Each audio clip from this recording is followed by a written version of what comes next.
Hi, it's Dina Rich from Keller Williams Realty on South Padre Island.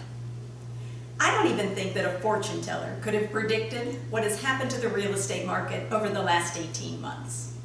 People always ask me, should I buy now? Should I sell now? Should I wait?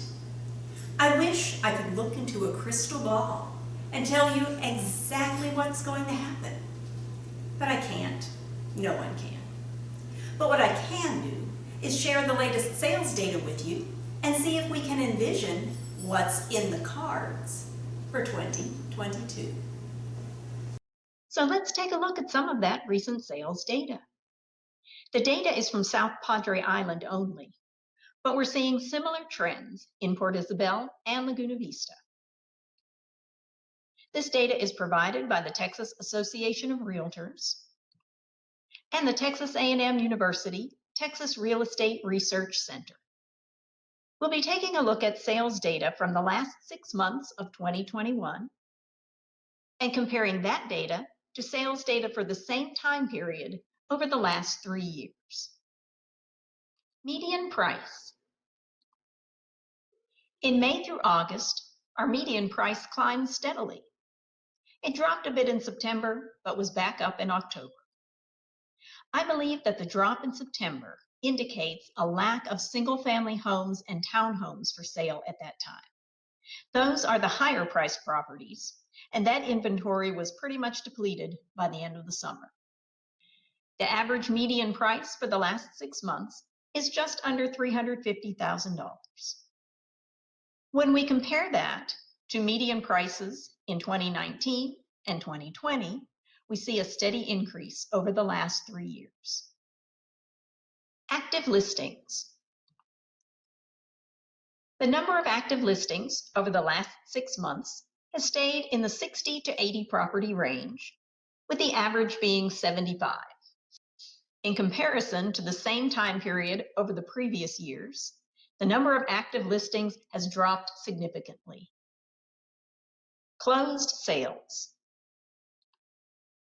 In looking at closed sales data, keep in mind that these properties went under contract probably 30 to 45 days prior to the recorded sale.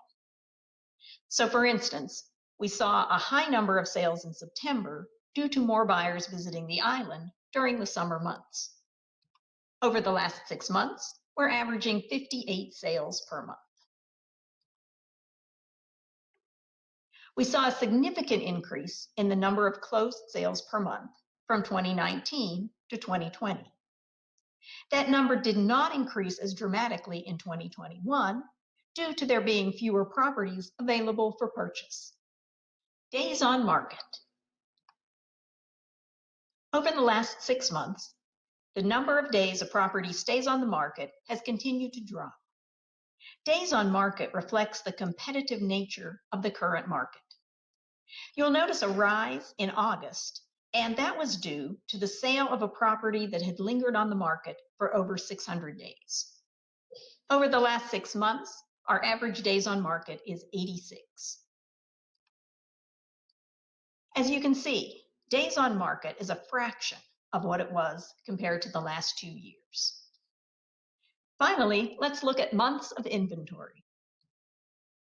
Along with days on the market, the months of inventory is a number that presents a very telling picture of market conditions.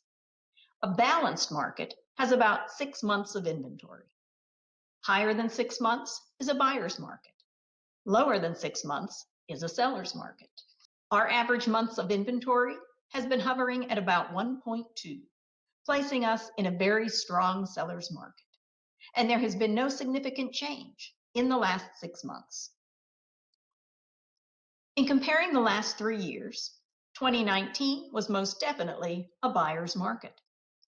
We were starting to achieve balance in 2020, and then, of course, the scales tilted significantly in favor of sellers beginning in mid-2020 and continuing onward. So what can we predict for the future of the local real estate market? I'm hoping that we will see a plateau as opposed to a drop-off. I don't think we will see anything like the crash of 2008. What happens depends on interest rates, inflation, consumer confidence, and other things that we really can't predict just yet. And the funny thing is, we don't know when we hit the peak of the market until after we start coming down the other side. I believe the coronavirus has shown us that we can live differently than we had once imagined. We can work and learn remotely, and we can shop for just about anything online. And I think we have people asking themselves, if it's possible for me to live anywhere, where would I like to live? For a large number of people, that answer seems to be at the beach. And I believe that will keep the South Padre Island real estate market and the market of the surrounding areas strong through 2022.